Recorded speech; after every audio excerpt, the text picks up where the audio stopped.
দায়িত্বপূর্ণ এলাকার আওতাধীন যে সকল পূজা মণ্ডপ রয়েছে সে সকল পূজা মণ্ডপগুলোতে আইন শৃঙ্খলা পরিস্থিতি স্বাভাবিক রাখার জন্য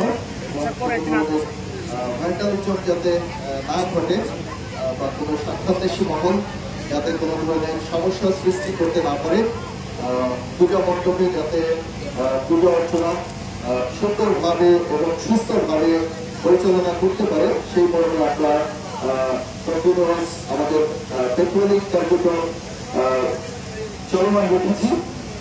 তারই ধারাবাহিকতায় আমরা যখন রক্ষী করছিলাম, আমরা এখন যে বাগেরহাট উপজেলার শ্রী শ্রী রক্ষাকালী মন্দিরে আছি, এখানে আমরা এখানকার যে পূজা কমিটির যারা আয়োজক আছেন, সাথে স্থানীয় গণ্যমান্য আছেন, তাদের মাধ্যমে আমরা জানতে পারি যে এখানে 20টির মতো পরিবার রয়েছে যারা কিছুটা দরিদ্র, যাদের এই পূজায় অংশগ্রহণের জন্য কিছুটা কষ্ট হচ্ছে।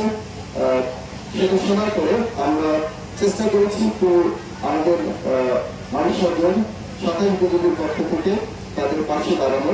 আমরা এই ডিস্ট্রিক্ট পরিবারকে, পরিবারের কর্তাকে মুরগি, পরিবারের যে মা রয়েছেন ওনার জন্য শাড়ি এবং কিছু শুকনো খাবারের আয়োজন করেছি আমরা। যদিও এটা নিতান্ত ছোট প্রয়াস, বাট আমাদের আন্তরিকতা অনেক বেশি। আমরা আশা করবো এখানে এই পূজা মণ্ডপে যারা পূজা করছেন তারা কত সুন্দরভাবে পূজা পরিচালনা করবেন এবং সবাই মনোরম পরিবেশে শৃঙ্খলার সহিত এই পূজা পালন করবেন। আমরা শুধু একটি কথা বলবো যে পার্বত্য চট্টগ্রামের